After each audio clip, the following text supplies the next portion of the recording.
My broccoli cheese soup with chicken recipe is easy and delicious. It's really cold here in Chicago. You might be able to hear the furnace. And I'm in the mood for something warm and comforting. On YouTube recently, I've seen a lot of cheddar broccoli soup recipes. I know my friend AliciaLynn did one not too long ago. So I said I should make my own version. I am changing it a little bit because I am going to add some chicken. Almost all the recipes call for chicken broth. And as you know, I like to make my own chicken broth, chicken stock. So it just makes sense to add the chicken to the soup and turn it into a full meal that's really hearty and comforting. I'm making this recipe a little bit differently because I'm going to add more vegetables, a lot of colorful vegetables. I think it's going to be really delicious. Here I have one small purple onion chopped, one small celery stalk, half of a red bell pepper, both chopped, and one small carrot that instead of chopping, I grated on a cheese grater. In this pot, I have half a tablespoon each of butter and oil. Since I'm going to add a lot of cheese, I'm trying to keep the calories down, but if I need to add more fat, I will. Here I have the chicken. I use chicken leg quarters as always, probably a little over a pound. When I made my chicken stock, I took off the skin, most of the fat, boiled the chicken with garlic, onion, celery, carrot, and bay leaf. I have the broth over here. I have some garlic that I'm going to add, some flour to thicken up the soup, and of course some broccoli. I am using 10 ounces of frozen broccoli florets. I just decided to press the easy button. Very little prep work. What I'm going to do first is I am going to saute the vegetables, and when they're almost tender, I am going to add 2 of my 4 cloves of garlic. And once everything has had a chance to cook for about a minute, I'm going to add my chicken broth. Now that my butter is melted, time to add the vegetables. I add them all at once. And I'm going to stir as they cook down.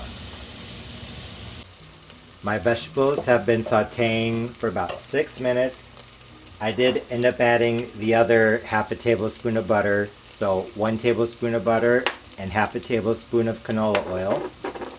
Here I have the 2 garlic cloves along with 2 others off to the side.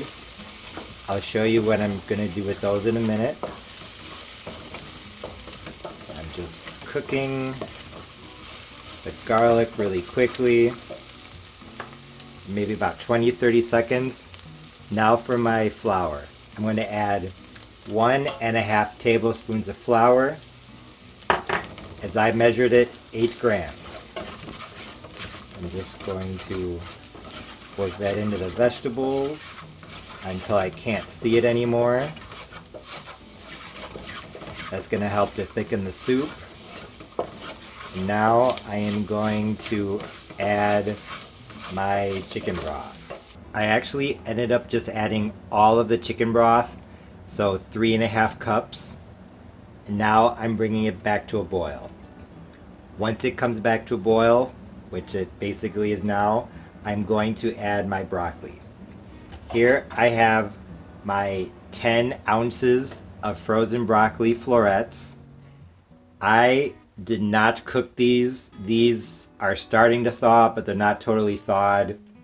Just to show you, I can break them apart with my fingers, but they are still mostly frozen. I'm just going to throw these into the soup.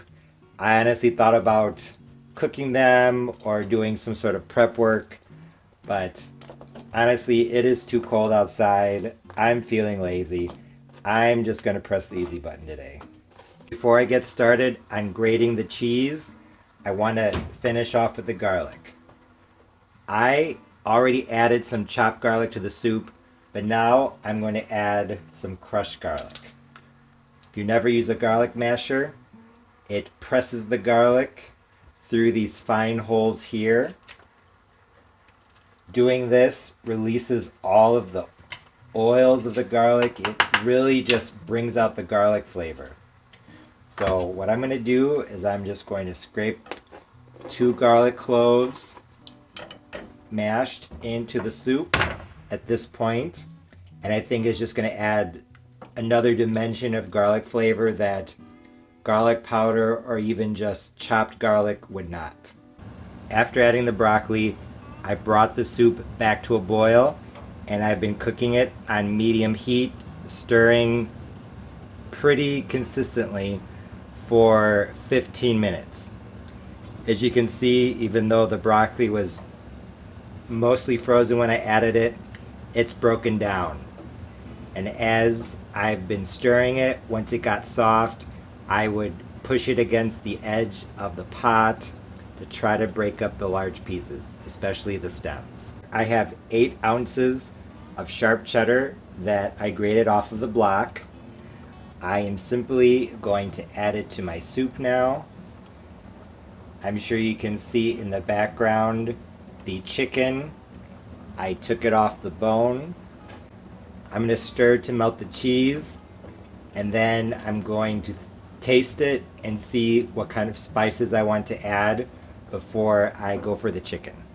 As you can see, the cheese has completely dissolved into the broccoli soup. Now I'm going to add some seasonings. I did a lot of research on this recipe. I've never made this before. I've never even had this before. So honestly, I'm not quite sure what to do, but I think this will be good. I'm going to start off with half a teaspoon each of garlic powder, onion powder, black pepper, and 1/8 of a teaspoon of salt. A lot of broccoli and cheese soup recipes call for ground mustard, or if you don't have mustard, some yellow mustard. I was watching John Kanell of Preppy Kitchen. He's the one who gave me the idea of crushing the garlic, and he said if you don't have ground mustard, you could use regular mustard, but he would recommend Dijon mustard. So I thought about my saute. In addition to being a southern chef, I'm also an Argentine chef, and this type of mustard is very popular in Argentina, so I'm going to add it. It's kind of like Dijon mustard. It's a lot more flavorful than mustard in the United States. To read you the ingredients, it has wine vinegar, I'm guessing that's red wine vinegar, a little bit of sugar, white mustard, cinnamon, nutmeg, onion, celery, cumin, pepper, garlic, oregano, thyme, a lot of things. It's very flavorful. So I'm going to add that teaspoon of my Argentine mustard. If you don't have that, then I would recommend Dijon or even just regular yellow mustard. I think the acidity would be nice. I felt like the soup still needed a little bit of something, so I added half a teaspoon each of dried oregano, parsley, and basil. I want to give the heat a few minutes to mix the spices in with everything else, the flavors combine. So now I'm going to add the chicken. It's been about 15 minutes since I added the chicken. I added some extra water, probably around 3/4 of a cup, 2/3 of a cup, and my soup is now ready. I also added another teaspoon of my saute mustard, which is like honey Dijon. You can see the soup looks a little more orange than it did a little while ago, which is good because after I added the extra spices, I'm not gonna lie, I kind of had a little bit of a breakdown because I thought maybe I had ruined the soup because it didn't have the color that I had envisioned. But now that the spices have had a chance to mix in a little bit, I'm much happier with how it looks. Here is my chicken and broccoli soup. Honestly, I thought that my broccoli cheese soup with chicken recipe turned out really well. This was my first time both making and eating the soup, so it's a bit hard for me to describe the taste. But I think that broccoli soup with chicken and a cheddar flavored broth is a really good way to describe it. Although a bowl of the soup would definitely be good with some bread or crackers, I tried some pretzels and I thought they were amazing. If you think about it, it makes sense.